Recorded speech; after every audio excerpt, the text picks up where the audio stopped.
I was 19 when Franklin asked me to marry him.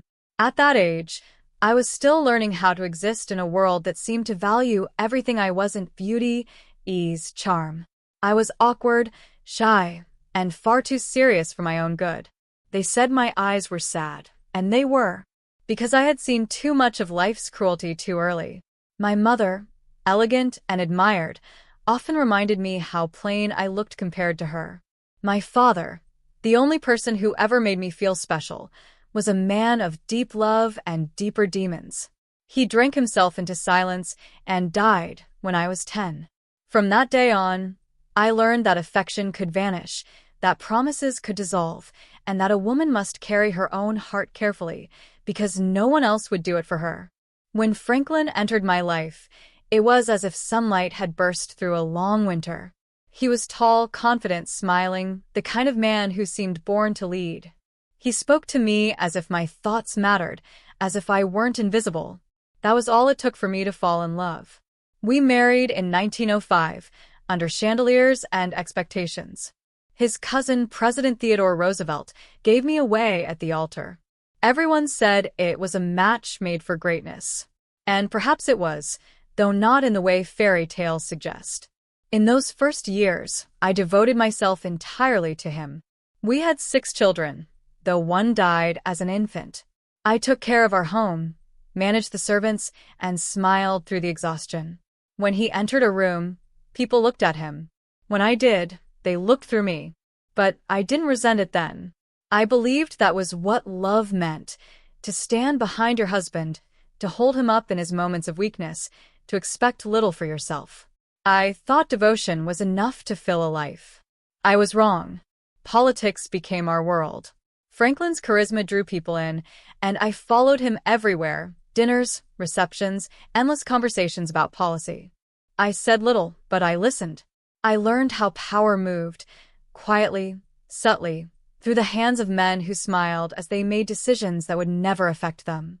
And I learned how women were expected to stay polite while history was written without them. Then, one autumn afternoon, everything changed. I was organizing his belongings when I found the letters, soft with wear, tied with a ribbon. They smelled faintly of perfume. The handwriting wasn't mine. I sat there, reading word after word from another woman, Lucy Mercer, his secretary. Her tone was intimate, tender, the kind of affection that once belonged to me. She called him my dearest, thanked him for stolen hours, for laughter, for warmth. And I realized that while I was home with the children, he had been living another life, one where I didn't exist. I didn't cry. Not at first. I remember staring at the paper, feeling as if the air had been sucked from the room. Then I folded them carefully and waited for him to come home. That night, I told him I knew. He sat across from me, quiet, his face pale. He said he was sorry, truly sorry, and that it had meant nothing compared to what we had. But his words sounded hollow, like echoes in an empty church. The truth was, something sacred had been broken, and no apology could rebuild it. I asked for a divorce. He refused. His mother, Sarah, was furious, not at him, but at me, for daring to threaten the family's image. She told me that divorce would ruin him, ruin us, ruin the Roosevelt name. And maybe she was right.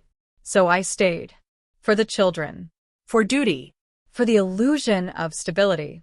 But in my heart, I buried the girl who once believed in fairy tales. When he fell ill with polio a few years later, everyone said it was a tragedy. And it was. But in a strange way, his paralysis freed me. While he learned to walk again with braces and sheer willpower, I began to walk for the first time in my life, not behind him, but beside my own purpose. While he recovered at Hyde Park, I traveled. I visited factories, schools, coal mines. I spoke with women who worked 14-hour days, with children who hadn't eaten since morning. They told me their stories, and I realized how far the world of politics was from the world of people. For the first time, I found my voice. And once I found it, I refused to lose it again. I started teaching, writing, speaking publicly, small audiences at first, then larger ones. Some newspapers mocked me. Others dismissed me. But I didn't care. I had been invisible for too long. When Franklin returned to politics, he needed me, not as a wife, but as a partner. I helped him reconnect with people, organized his campaigns, stood by him when others doubted he could lead. I wasn't his shadow anymore. I was his bridge to the world. By the time he became president, I had already transformed. I was no longer the quiet wife arranging flowers at the White House. I was the woman who visited prisons, wrote daily newspaper columns, and spoke about the things no one wanted to hear: racism, poverty, women's rights. I met soldiers, orphans, workers, mothers, people who didn't have power or privilege. And every story I heard reminded me, compassion is not weakness. It's strength in disguise. Franklin and we became something else. Not lovers, not even really friends, but allies in a mission greater than either of us. He admired my independence, even when it annoyed him. And I respected his determination, even when I no longer loved him the way I once had. We built a country together, each from our separate corners. But there were lonely nights, too. Nights when I sat by the window in the White House, listening to the city hum below, wondering if every strong woman must walk through loneliness to find herself. I think the answer is yes. During the Great Depression, I saw despair up close. Breadlines that stretched for blocks. Children in shoes too small, mothers who went hungry so their kids could eat. I visited them, shook their hands, listened. Franklin's advisors said it was improper for a first lady to do such things. But I wasn't interested in being proper. I was interested in being human. And then came the war. The world tore itself apart again, and our country was bleeding. I traveled across oceans, visited troops, hospitals, and refugee camps. Once a soldier, barely 20, took my hand and said, "You remind me of my mother."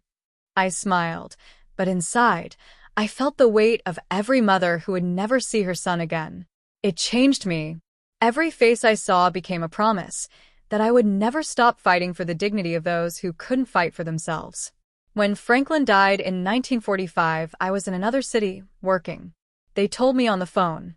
For a moment, the world stopped. Despite everything, the betrayal, the distance, he had been my life's anchor. Without him, I wasn't sure who I was supposed to be. Then I looked around and realized I was free. Not in a joyful way, but in a purposeful one. For the first time, there were no expectations, no title to uphold, no husband to shadow.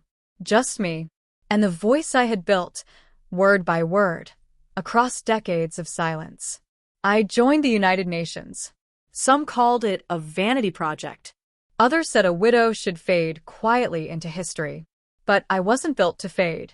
I helped write the Universal Declaration of Human Rights, a document that told every person, rich or poor, male or female, that they had worth simply because they existed.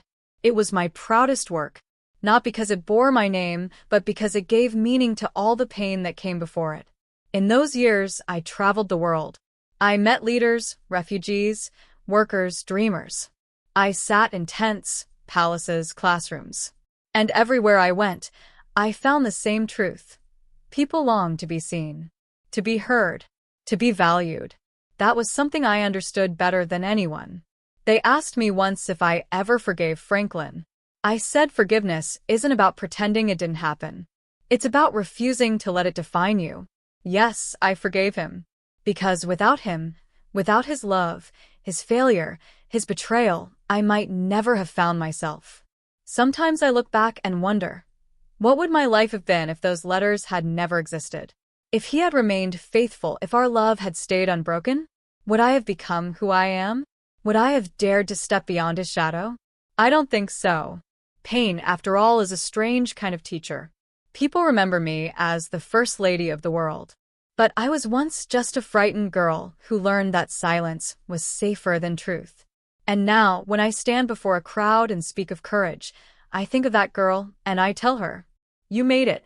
You learned to walk on your own."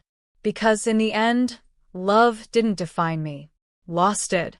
And through that loss, I found strength, purpose, and a voice that will never again be silenced. I was Eleanor Roosevelt, the wife of a president, yes. But more importantly, the woman who stood alone.